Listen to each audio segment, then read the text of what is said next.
उनकी विराग्नि से मेरे मर्म स्थान जलते रहे। परंतु यथा तथा वा विदधातु लंपटो मत प्राणनाथस्तु सयरेव ना परा।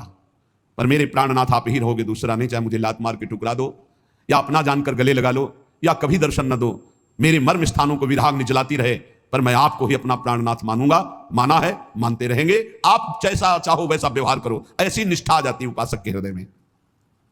आपको यदि कभी भी ऐसा स्वाद मिला है तो आपका हृदय बहुत पवित्र हो रहा है। क्या स्वाद? एकांत में बैठकर प्रभु की याद में रोना आया है। एकांत में। सभा में तो कभी कभी सात्विक भाव सभा में प्रकट होते हैं तो दो चार बूंद अश्रु निकल जाते हैं, लेकिन इनका कोई खास महत्व नहीं। महत्व है एकांत में, आपको कोई देख नहीं रहा और फिर आप अपने प्रभु की याद में रो रहे हैं, वास्तविक हृदय से रो रहे हैं, कोई देख नहीं रहा, पर्दा लगा हुआ, शांत, आप एकांत में। वो बहुत महिमाशाली बात है। रोने में प्रभु की प्राप्ति का एक ही उपाय है, सच्ची मानिएगा। सब साधनों का फल है एकांत में बैठकर रोना आ जाना। ऐसे कोई उपाय नहीं दिखाई दे रहा। कैसे आपसे मिल पाऊं और आपके मिले बिना आप चैन नहीं है। दर्श बिन दुख न लागे नहीं। अब वो जो रोने में आनंद है वो आनंद और किसी स्थिति में नहीं। प्रभु के लिए रोना, रोते रहिए, प्रेम आंसुओं से सींच सींच कर नाम पुकारते रहिए। राधा, हा किशोरी जू, हा लाडले प्राण वल्लभ लाल जू, हा प्रिया प्रीतम, ऐसे पुकारते रहिए। देखिएगा ये विरह बेल सारे तन में फैल जाएगी और इसकी जड़ इतनी मजबूत होती है कि कोई उखाड़ नहीं सकता। काम, क्रोध, लोभ, मोह, मद, मत्सर, ये प्रेम की बेल को उखाड़ नहीं सकते। इसकी जड़ बड़ी मजबूत होती है। मेरे नैना बिरह की बेली बई, सींचत नीर नैन को सजनी, ये मूल पाताल गई। मेरे नैना बिरह की बेली बई, ये इतनी जड़ पाताल में चढ़ी गई कि कोई उखाड़ नहीं सकता इस प्रेम बेली को। और ये बेली बहुत जला रही है। प्रीतम के मिलन के लिए बहुत ही विरह बढ़ रहा है। ये बिगसत लता सुभाए आपने, छाया सघन भई, अब कैसे निर्वारों सजनी, ये सब तन पसरी गई। मेरे नैना बिरह की बेली बई। ऐसी विरहाग्नि कि नेत्र रूप देखते हैं तो तन में विरहाग्नि, और तन तन से लगा है तो नेत्रों में विरहाग्नि। कभी चैन ही नहीं। प्रेमी को कभी पूर्णता ही नहीं अनुभव होती। यह सच है कि ऐसा विरह सच्चे उपासकों में जागृत होता है, जो रात दिन ईमानदारी से, सच्चाई से भजन। ये व्यवहार, ये प्रपंच, एक दूसरे का तर्क, ये सब बहुत कूड़ा करकट है। प्रेमी को कब फुर्सत है दूसरे की देखने की, दूसरे की बात करने की, दूसरे विषय की? उसकी गुंजाइश ही नहीं है। वो नित्य मिलन में नित्य विरह देखता है और नित्य विरह में नित्य मिलन देखता है। विरही बात करके बात कर, कब मिलोगे, और सामने उसको दिखाई दे रहे। ये बड़ा प्रेम का विलक्षण स्वरूप है। ये अनुभव में ही आता है। अनिर्वचनीयम प्रेम स्वरूपम, ये वर्णन करने में नहीं आता कि सूक्ष्म तरम, बड़ा सूक्ष्म है। मिलन में अमिलन और अमिलन में मिलन, ये स्थिति प्रेमी की रहती है। सर्वत्र अंदर बाहर प्रीतम ही प्रीतम है। अति सुख कर मिलन मधुर, जिसमें होता प्रिय का संयोग। मृदुल मधुर मुस्कान मनोहर, अनुपम दिव्य सुधा रस भोग। देखता है मेरा प्रीतम मंद मंद मुस्कुरा रहा है और उन्हीं की तरफ देख कर कहता है कब मिलोगे, कब हृदय से लगोगे। मिलन में विरह और विरह में मिलन, बड़ी अटपटी प्रेम की बात है। अंतरदृष्टि न रहती होती वृत्ति सर्वथा वाह्यकार, किंतु परम उत्कृष्ट नित्य सुख देता प्रिय का विषम वियोग। दिग दिगांत मिलता उनका निस्दिन मद दर्शन संयोग। प्रतिपल हर दिशा में संयोग दिखाई दे, जिधर देखता है अपना प्रीतम दिखाई देता है, पर वो मिलन की चाह से तड़प रहा है। अद्भुत पहेली, जैसे भगवत ऋषि जी कहते हैं, अरबरात मिलवे को निस्दिन, रात दिन मिलने के लिए चटपटा रहा है, लेकिन मिले ही रहते, रात दिन मिले रहते हैं। फिर कह रहे हैं मानो कब मिले ना। तब कहा भगवत रसिक रसिक की बातें, रसिक बिना को समुझ सके ना। तो ये प्रेम, ये विरह तल्लीनता से प्रकट होता है। रात दिन जब हम उनका चिंतन करते हैं, भजन करते हैं, तब हुक पैदा हो जाती, कब मिलेंगे, कब मिलेंगे। जो आधे पल के लिए भी किसी भी प्रलोभन में प्रभु का सुमिरन नहीं छोड़ता, किसी भी संकट में, किसी भी परिस्थिति में, किसी भी सुख संयोग में आधे पल के लिए प्रभु का सुमिरन नहीं छोड़ता, उसे तल्लीनता कहते हैं। तल्लीन, प्रभु में लीन। बहुत सूक्ष्म विषय है, इसलिए समझकर। भारी से भारी सुख संयोग के समय में भी आधे पल के लिए प्रभु को नहीं भूला, भारी से भारी दुख विपत्ति में भी आधे पल के लिए प्रभु को नहीं भूला, भारी से भारी प्रलोभन में प्रभु को नहीं भूला, भारी से भारी भय की स्थिति में भी प्रभु को नहीं भूला आधे पल के लिए, उसे कहते हैं तल्लीन। ये प्रेम विरह तल्लीन हृदय में प्रकट होता है, हर समय जो चिंतन में डूबा हुआ है। जैसे गोपीजन कह रहे हैं उद्धव जी से, क्या समझाओगे मुझे? उनको समझाओ जिनकी समझ रह गई हो। हमारी समझ ही नहीं रहेगी तो हमको क्या समझाओगे। उधो मन न भये 10-20, एक हु तो सो गयो श्याम संग, को अवराधे ईस। उधो मन न भये 10-20, समझने वाला मन तो श्याम सुंदर के समीप है। अब क्या समझाओगे, समझ ही नहीं रह गई, कौन समझे उधो। ये तल्लीनता।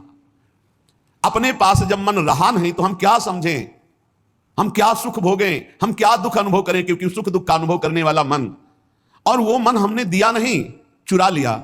मधुकर श्याम हमारे चोर, मन हर लियो माधुरी मूरति, निरखी नयन की कोर। मधुकर श्याम हमारे चोर। उधो मन हमने दिया नहीं, उन्होंने चुरा लिया। श्याम सुंदर ने हमारे मन को हर लिया। ऐसे उपासक के मन का हरण कर लेते हैं ये जुगलजोरी सरकार। मन हरणी चंचल चित्त आकर्षणी, चित्त का अपहरण कर लिया। अब ऐसे भक्त के चित्त का अपहरण कर लिया, और बड़ी चतुराई से वो जान भी नहीं पाया कि उसका मन और चित्त प्रिया प्रीतम ने चुरा लिया। अब वो दूसरों को देख रहा है पर चित्त ही नहीं है, तो क्या देखे। बिना मन के संयोग के कोई भी इंद्रिय अपना कार्य नहीं कर सकती। जैसे कान है, आप बात कर रहे हो लेकिन मन कहीं और हो तो हमें बात समझ में नहीं आएगी। फिर दोबारा पूछे क्या कहा आपने, बोले क्यों आप सुन नहीं रहे थे, वो नहीं थोड़ा मन कहीं और चला। मन अगर और जगह चला गया तो नेत्र खुले होने पर भी देखते हुए भी नहीं दिखाई देता, कान होने पर भी सुनाई देते हुए भी नहीं सुनाई देता। ऐसे ही उस उपासक की स्थिति होती है, जिसका चित्त, जिसका मन चित्त चोर प्रभु ने चुरा लिया, उसे अब न संसारिक बात सुनाई देती है, न संसारिक दृश्य दिखाई देता है। एकमात्र प्रभु में तल्लीन स्थिति, दूसरे की कल्पना नहीं उसके हृदय में। वो कैसे किसी से रति करे या कैसे किसी से बात करे। देखो गोपीजन कह रहे श्याम तन श्याम मन, श्याम है हमारो धन, आठों याम उधो हमें, श्याम ही सो काम है।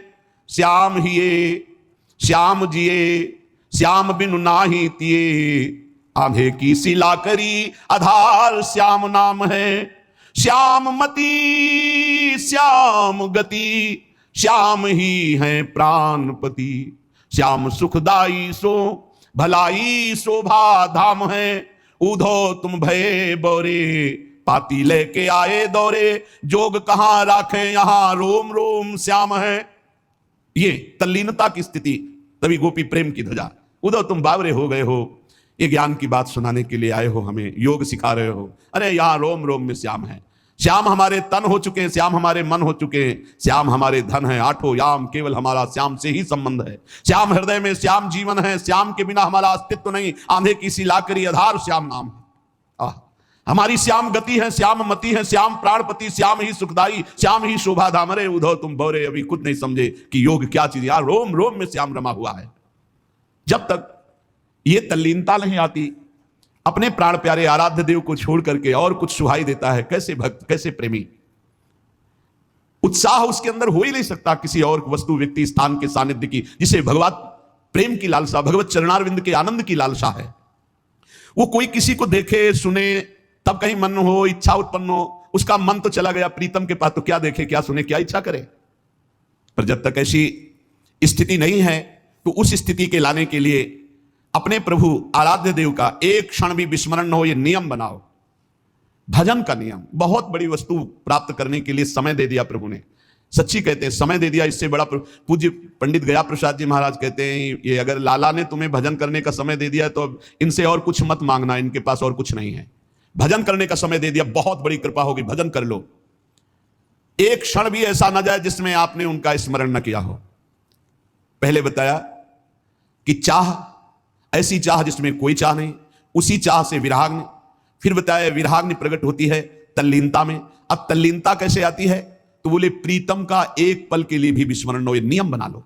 क्या जाता है, राधा राधा राधा राधा जपते हुए हर कार्य करो, जो भी क्रियाएं हो रही, भगवान नाम स्मरण। अंतर में वृत्ति फंसी रहनी चाहिए, छूटने न पावे नाम, तद विस्मरण परम व्याकुलते। अगर छूट गया तो व्याकुलता होनी चाहिए। भूल बर्दाश्त करते हो इसलिए नाम जब छूट जाता है। तुम्हें भूल में जलन नहीं होती कि कैसे भूल गया प्रभु को, कैसे मैं नाम छोड़ दिया प्रभु का। तुम भूल को बर्दाश्त कर रहे हो, इसलिए नाम जब निरंतर नहीं चल रहा। नहीं, व्याकुलता पैदा हो जाए, अंदर जलन पैदा हो जाए, कैसे छूट गया नाम, तो नाम निरंतर चलने लगेगा। अपने प्रीतम के लिए आधा क्षण भी किसी और को नहीं देना। पूरा जीवन अब नाम कर दिया। तनुवांग मनोभिरमलई शुभम तो वासिता। ये शरीर, ये मन, ये वाणी, ये मैं, सब कुछ प्रभु के नाम कर दिया। आप दूसरे की गुंजाइश नहीं। ये चरम सीमा की वृंदावन की प्रेम रस की प्राप्ति के लिए आराध्य देव बाध्य होकर उसके समीप रहते हैं, बाध्य होकर। सुमिर पवन सुत पावन नामू, अपने बस करी राखे रामू। इस चौपाई को बहुत ही गहराई से चिंतन करो। अपने बस करी राखे रामू, परम स्वतंत्र भगवान को अधीन कर लिया। किसके बल से? सुमिरन के बल से। सुमिर पवन सुत पावन नामू, अपने बस करी राखे रामू। यदि निरंतर नाम जल चल रहा है, आधे पल के लिए भी प्रभु को नहीं भूल रहे, तो आराध्य देव बाध्य होकर आपके अधीन हो जाएंगे। ये शब्द बहुत बोलने में सरल निकल गया पर बहुत कठिन है। आराध्य देव बाध्य होकर आपके अधीन हो जाएंगे। और अधीन नहीं, ऐसे थिरक थिरक कर नृत्य करते हुए आनंद प्रदान करते हैं। ऐसी लीलाएं जो महासुख में निमग्न कर देती है। ये हम सत्य के आधार पर कह रहा हूं। पूज्य भाई जी कह रहे हैं, केवल पूरी भावुकता नहीं, अर्थात अनुभव युक्त कह रहा हूं। जैसे लिखा है, वृंदावनम परित्यज्य पादमेकम न गच्छति। एक कदम भी वृंदावन से बाहर नहीं जाते, ऐसे एक कदम उससे दूर नहीं रह सकते जो हर पल प्रभु का सुमिरन करता है। प्रभु नित्य हैं, प्रभु सत्य हैं, प्रभु सर्वत्र हैं। तो तुम जहां सुमिरन कर रहे हो, नित्य सत्य सर्वत्र विराजमान परमात्मा वही है। ये बहुत आनंद का विषय। 24 घंटे तुम्हारे साथ प्रभु हैं, सहचर हैं तुम्हारे, सहचर साथ जहां जाओगे वहीं वो विराजमान है। इसका कारण निरंतर सुमिरन। जिसका निरंतर सुमिरन होता है वो प्यारा लगने लगता है। सुमिरन का प्रभाव ऐसा है, जो प्यारा लगने लगता है उसका अखंड स्मरण अपने आप चलने लगता है। यही परलोक के सारे भोगों का त्याग, पूर्ण समर्पण कैसे भुलाया जा सकता है जिसके प्रति पूर्ण समर्पण हो चुका है। आहा, ये प्रीतम शब्द कितना आनंदमय है। प्रीतम, किसी के एक प्रीतम हो तो हाहाकार प्रेम का मच जाता है। यहां बिहरत दो प्रीतम कुंज, हृदय रूपी कुंज में दोनों प्रीतम गौर श्याम गलबहियां दे हुए। अद्भुत आनंद। एक प्रीतम में तो प्रेम का उन्माद चढ़ जाए। फिर मेरे दोनों प्रीतम, प्रिया और प्रीतम, ये दोनों जिसके नेत्रों में, हृदय में, कैसा अद्भुत आनंद होगा। आहा, कितना प्रिय शब्द है ये प्रीतम। प्रीतम तो कभी चित्त से कोई विसार दे तो प्रीतम कैसा? प्रीतम चित्त से बिसर जाए तो प्रीतम कहता। प्रीतम तभी माना युगल सरकार को जब चित्त से बिसरे ना। सिद्धांत है, तीनों लोकों के वैभव का लालच दिया जाए और आधे निमेष के लिए अपने प्रीतम को ना भूले, वही तल्लीन महाभागवत है। प्रीतम के प्यारे जन अपने प्रीतम के लिए सर्वस्व न्यौछावर कर देते हैं। बस एक बार वो हमसे बात कर लें, एक बार मैं देख लूं, इसके लिए सब कुछ न्यौछावर। यहां क्या न्यौछावर है? सही पूछो तो हम उनके नाम पर खुद अपनी वासनाओं की पूर्ति कर रहे हैं। हम उनके लिए न्यौछावर क्या हुए हैं? वो हमारे लिए न्यौछावर है। वो केवल शरणागति की लाज रख रहे हैं। प्रभु को प्रीतम बनाने की देर है, फिर तो तुम देख लेना तुम्हारे अंदर कैसा आनंद। पर प्रीतम तभी माना जाएगा जब आधे पल के लिए भी उनका विस्मरण न हो। प्रीतम के प्रेम प्रवाह का जो ही प्रादुर्भाव होगा, ध्यान दीजिए, राजपाट, धन दौलत, स्त्री पति पुत्र मान इज्जत, जीवन मरण, लोक परलोक, स्वर्ग मोक्ष सब बह जाएगा कूड़ा करकट की तरह। कहीं राग नहीं रह जाएगा। जब प्रेम का प्रवाह प्रकट होगा, फिर तो हृदय में एक अद्भुत चाह, एक अद्भुत सद्गुण, एकमात्र प्रीतम। ब्रह्म नहीं, माया नहीं, नहीं जीव नहीं काल, अपनी उस सुधि ना रही, एक रहे नंदलाल। भगवत स्मरण का तार इतना कि मैं स्मरण कर रहा हूं, यह भी चिंतन छूट गया। जब तक जगत की कोई भी वस्तु, व्यक्ति, स्थान प्यारा लग रहा है तो वाणी से कहो प्रीतम, अभी हृदय से प्रीतम नहीं माना। भगवान हमारे प्रीतम नहीं हुए अगर जगत की कोई भी वस्तु, व्यक्ति, परिस्थिति अच्छी लगती है। अपने प्रभु के प्रभाव को सुनकर, उनकी लीलाओं को सुनकर, उनका गान करके अभी दूसरी बात करने की इच्छा होती है, अभी दूसरे को देखने की इच्छा होती है, अभी दूसरा कुछ भोगने की इच्छा होती है। अरे दिव्य स्वरूप, गुण धाम, ऐश्वर्य, माधुर्य, सौंदर्य, कारुण्य, सख्य, वात्सल्य, स्वामित्व, प्रेम, ये सब के समुद्र है हमारे प्रभु। अब हम किसकी तरफ देखें? अटल विश्वास करो। भगवान के प्रेम को कोई दूसरा आपको दे दे